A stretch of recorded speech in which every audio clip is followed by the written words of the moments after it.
Because at the end of the day, America is going to want a president who is a decent human being, who doesn't shit on other people, who has some interest in the American people, some interest in something beyond himself. I think at the end of the day, people are going to reject this bigoted, divisive figure. I'm just giving you the answer to the question you're asking all night long. Why do they vote for Donald Trump? It's not always because they like him. No, it's because stuff like that is kookier to them. Bill Maher just turned his fire on Adam Schiff, brutally roasting the California senator for his hopeless war against Donald Trump. The takedown was so savage, I wouldn't be shocked if Schiff ghosted Maher's show for good. If you love this kind of spicy content, smash that like button and subscribe so you never miss a moment like this. I think it's true justice.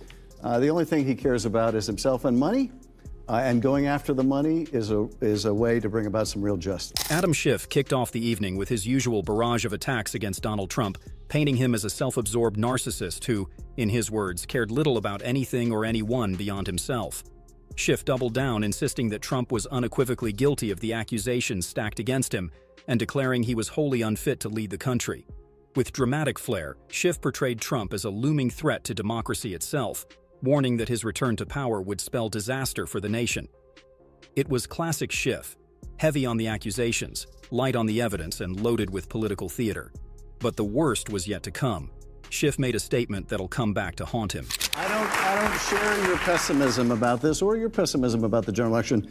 The reason why Joe Biden is going to beat Donald Trump is because at the end of the day, America is going to want a president who is a decent human being, who doesn't shit on other people, who has some interest in the American people, some interest in something beyond himself.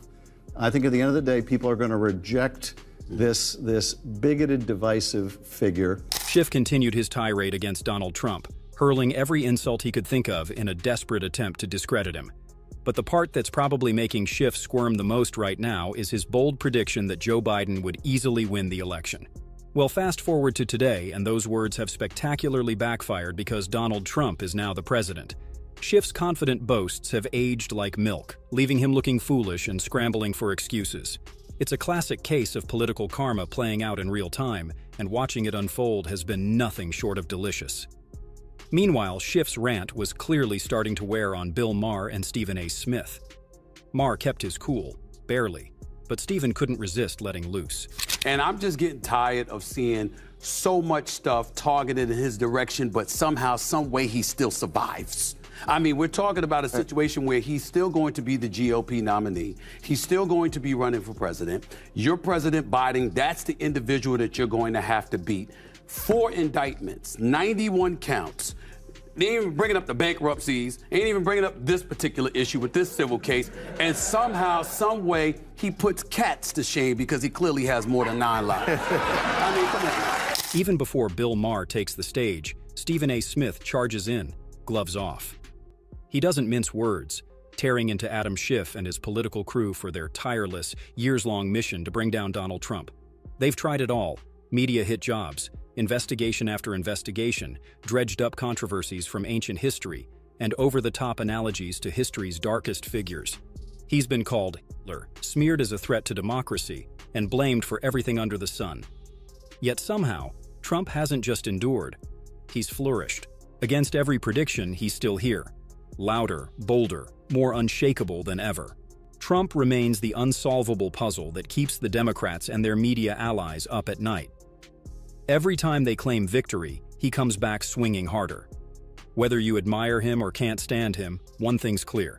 Trump has become the political enigma they can't decode, and it's eating them alive. Fed up with the anti-Trump tirades, Maher finally steps in and unleashes pure chaos. The Atlantic put out an article last year, and it was called "Separating Sports by Sex Doesn't Make Sense." Right. And talked about how we separate sports like the WNBA and the just because it's just socialization. This is insane. I agree. Okay. That's why people vote for Trump. Mm-hmm. Because there's stuff like that on the left that people just go, I know Trump's horrible, but separating by sports by sex makes perfect sense. Mm-hmm. And if you think it doesn't, you can't leave the country. Maher didn't waste a second cutting to the chase, laying it out for Adam Schiff in no uncertain terms. This is why people keep pulling the lever for Donald Trump. No filters, no fluff. He blasted the Democrats for peddling hollow policies, clinging to out-of-touch ideologies, and drifting further away from the concerns of everyday Americans, fueling the very fire that keeps Trump's momentum alive. Take one glaring example: the Democrats' crusade to erase biological lines in sports, insisting men and women compete on the same field.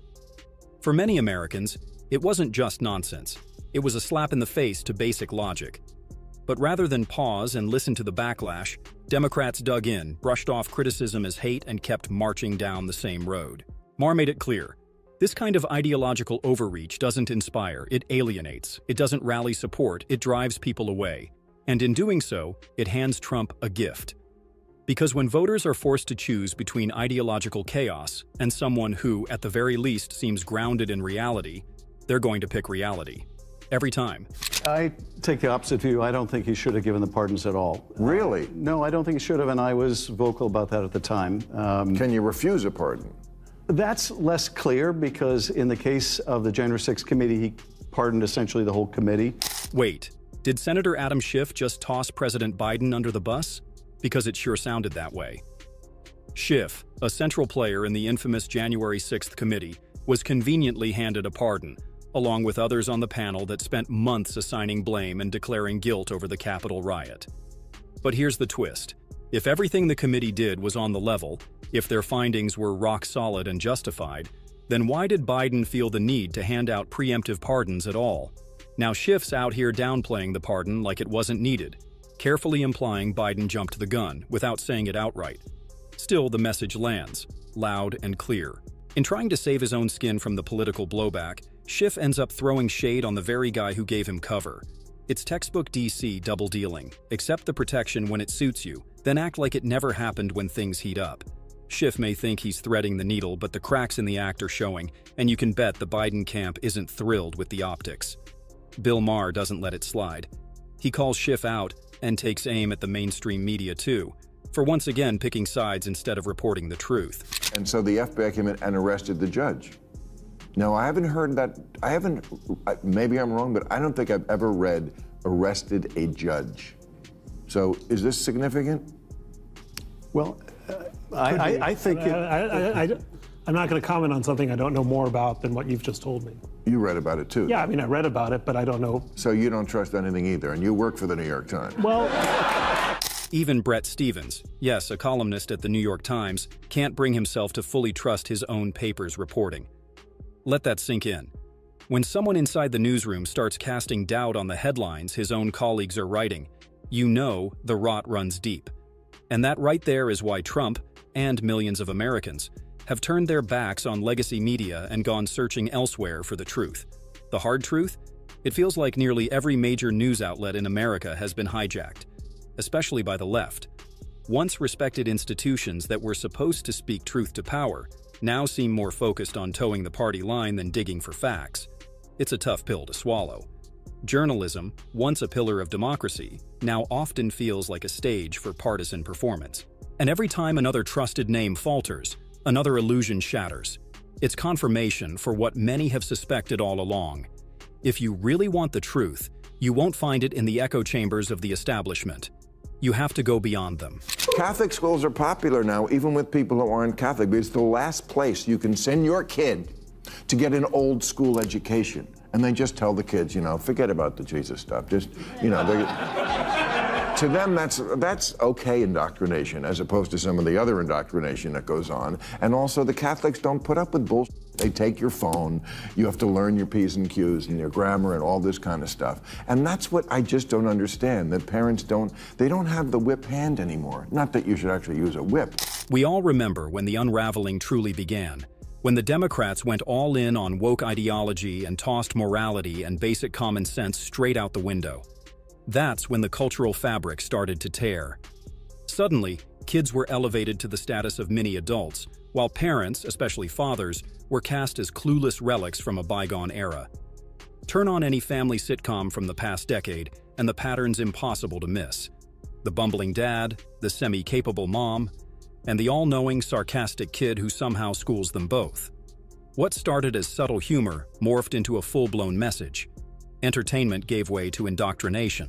And the fallout: a generation raised to believe rules are suggestions, respect is outdated, and consequences are negotiable. Discipline became a dirty word. Boundaries were blurred. The family structure, once the moral anchor of society, was sidelined in favor of virtue signaling and performative progressivism. Now we're living in the aftermath, and it cost the Democrats dearly.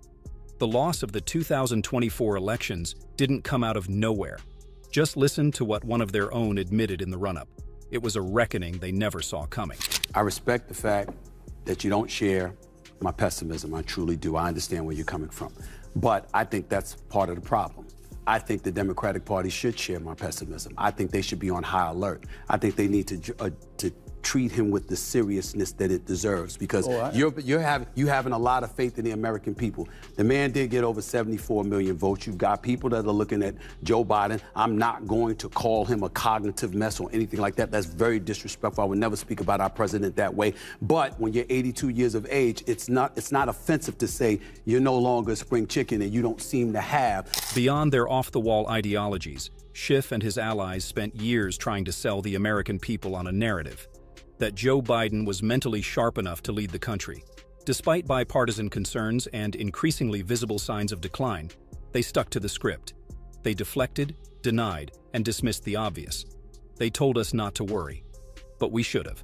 By the time the truth broke through the spin, the damage was done. Reality hit hard. Biden wasn't the leader they needed, and the party knew it. Cue the scramble. Their solution? Kamala Harris. In a last-ditch effort to restore credibility, they propped her up, only to watch it blow up in their faces. Her approval tanked. Her appearances became punchlines. And whatever leadership they hoped she'd bring only deepened the disaster. The so-called party of strategy suddenly had no plan. What's left is a political mess of their own making, from pushing fringe ideologies and discarding basic reason, to rallying behind a president unfit for the moment and doubling down with Kamala. They've managed to alienate the very voters they once relied on. The frustration voiced by Bill Maher and Stephen A. Smith echoes something bigger. Americans are fed up with the gaslighting, the staged performances, the non-stop blame games. Trump's staying power isn't just about him. It's a reflection of a country tired of being lied to. The left tried to control the story, but facts have a way of breaking through. And now, even their own voices are beginning to question everything they once stood behind. That wraps up today's video. If this resonated with you, hit that like button, subscribe, and stay tuned for more straight talk. Thanks for watching. See you in the next one.